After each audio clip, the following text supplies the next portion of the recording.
সেদিন রাতে হঠাৎ করে আপনাদের ভাইয়া আমাদের বাসায় চলে এসেছে। আর অনেক দিনই হয়ে গেল আমি বাবার বাড়িতে এসেছি। তাও ১ মাসের মতন হয়ে গিয়েছে আর আমাকে নিতে এসেছে আপনাদের ভাইয়া। হ্যালো এভরিওয়ান, আসসালামু আলাইকুম। আজকে আরেকটা নতুন ব্লগ ভিডিও শেয়ার করছি। আশা করছি আপনাদের সবার কাছে ভালো লাগবে। আর হচ্ছে এ তো রাত করে এসেছে, এর জন্য তাড়াতাড়ি করে সবকিছু গুছিয়ে রেখে তাকে খাবার দিলাম। সে খাওয়া দাওয়া করে রেস্ট নিচ্ছিল। আর এই ফাঁকে হচ্ছে মিষ্টিগুলো খুলে দেখি, হচ্ছে একপাশে কালো মিষ্টি মানে কালো জাম আর একপাশে হচ্ছে সাদা মিষ্টিগুলো। আমার কাছে কালো জাম অনেক বেশি ভালো লাগে দেখে আপনাদের ভাইয়া অর্ধেক কালো জাম এনেছে আর অর্ধেক এই সাদা মিষ্টিগুলো এনেছে। তারপরে তো সবাইকে খেতে দিচ্ছিলাম মিষ্টিগুলো। আর তারপরে মিষ্টি খাওয়া দাওয়া করে রাতে ঘুমিয়ে পড়েছিলাম। আর পরের দিন একদম সকাল সকালে আপনাদের ভাইয়া ঘুম থেকে উঠে গিয়েছে, তাও ৬টার দিকে ঘুম থেকে উঠেছে। আর তারপরে তাকে একটু হালকা পাতলা নাস্তা দিলাম। এখানে চিপস, তারপরে মিষ্টি, তারপরে হচ্ছে এখানে চানাচুর, বিস্কিট, এগুলো দিয়ে সকালে হালকা নাস্তা দিয়েছি। আর নাস্তা করে দুজনে মিলে একটু ঘুরতে বের হয়েছিলাম, মানে একটু হাঁটতে গিয়েছিলাম। তখন আর ভিডিও করব খেয়াল ছিল না। আর এদিক দিয়ে পরে হচ্ছে এসে দেখি আম্মু নাস্তা বানিয়ে রেখেছে। এখানে হচ্ছে পরোটা বানিয়েছে আর গমের আটার রুটি দিয়ে পরোটা বানিয়েছে। এভাবে পরোটা বানালে খেতে যে এত বেশি মজা হয়, একবার হলেও আপনারা বানিয়ে দেখতে পারেন গমের আটার রুটি দিয়ে পরোটা। আর এখানে তার সাথে ডিম ভাজি, মিষ্টি, তারপরে এখানে কিছু বরবটি আর আলু দিয়ে আম্মু ভাজি করেছিল। এগুলো দিয়ে আজকে সকালে সবাই মিলে নাস্তা করে নিব। আর হচ্ছে আপনাদের ভাইয়া তার শালাদের নিয়ে এখন হচ্ছে খাওয়া দাওয়া করে নিচ্ছে, মানে আমার ছোট 2 ভাই আর আপনাদের ভাইয়া 3 জনে মিলে এখন একসাথে নাস্তা করছে। আর এদিক দিয়ে আমি আর আম্মু নাস্তা করে দুপুরের জন্য রান্না বান্না শুরু করে দিয়েছি। এখানে হচ্ছে গরুর গোস্ত রান্না করব আর পোলাও রান্না করব। আজকে আর বেশি ঝামেলা করলাম না।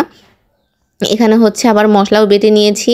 এখানে পেঁয়াজ, রসুন, তারপরে সরিষা বাটা, জিরা বাটা, আদা বাটা, বাদাম বাটা সব একসাথে বেটে মানে রেডি করে রেখে দিয়েছি আমি, যেন তাড়াতাড়ি রান্না হয়ে যায়। আর এদিক দিয়ে হচ্ছে আম্মু গরুর গোস্তটাও বসিয়ে দিয়েছে। আর আম্মুর হাতের গরুর গোস্ত খেতে যে এত বেশি ভালো লাগে আমার কাছে, আম্মু যেভাবেই রান্না করে না কেন সেভাবে খুবই ভালো লাগে খেতে। আর এই তো এখানে হচ্ছে গোস্ত কষাচ্ছিল। আর এদিক দিয়ে আমি আবার গ্যাসের চুলাতে হচ্ছে পোলাওটা রান্না করছিলাম। এখানে সব মশলা টশলা দিয়ে তারপরে তেলে হালকা একটু ভেজে নিচ্ছিলাম। আর এদিক দিয়ে হচ্ছে আবার পোলাওর চালগুলোকেও ধুয়ে নিয়ে এসেছি। আর ভালো করে 2-3 বার পানি পাল্টিয়ে ধুয়ে নিয়ে এসেছি। তারপরে এখন তেলের উপরে পোলাওর চালগুলোকে ভেজে নিব। আর এদিকে হচ্ছে পেঁয়াজটাও হালকা বাদামি কালার করে ভেজে নেওয়া শেষ। তারপরে এখন এই পোলার চালগুলো দিয়ে দিচ্ছি। পোলার চালগুলো দিয়ে এখন ভালো করে তেলের উপরে ভেজে নিব। আর ভালো করে ভেজে নেওয়ার পরে তারপরে পরিমাণ মতন পানি দিয়ে পোলাওটা রান্না করে নিব। আর এদিক দিয়ে আম্মু আবার দেখেছে হচ্ছে গরুর গোস্ত কষানো হয়ে গিয়েছে, এখান থেকে আবার কিছুটা তুলে আপনাদের ভাইয়াকে দেওয়ার জন্য ডাকছিল। পরে এই তো তাকে এনে দিলাম, সে খাওয়া দাওয়া করলো। আর এদিক দিয়ে হচ্ছে আম্মুর রান্নাও শেষ। আর গোস্তর কালারটা দেখেছেন কি সুন্দর লাগছে দেখতে, খেতেও অনেক বেশি মজা লেগেছে। আর তারপরে এখন আর বাদবাকি যা কাজ ছিল সব সেরে এখন হচ্ছে সবাইকে খেতে দিয়েছি। আর আমি এদিকে হচ্ছে ক্যামেরা অন করাতেই আমার ছোট ভাই এই তো প্লেটটা নিয়ে একদম ক্যামেরার সামনে এসে ধরেছে। তারপরে এই তো সবাইকে খেতে দিয়েছিলাম। এখানে আব্বু, আমার ছোট 2 ভাই, আপনাদের ভাইয়া সবাই মিলে খাচ্ছিল। আর আমি আর আম্মু সবার লাস্টে খাওয়া দাওয়া করবো। আর এই তো এখানে হচ্ছে আপনাদের ভাইয়াও খাওয়া দাওয়া করছিল সবার সাথে।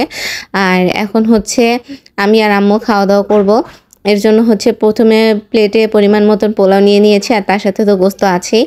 আর অনেক দিন একসাথে থাকা হলো, খুবই খারাপ লাগছিল, চলে যেতে হবে।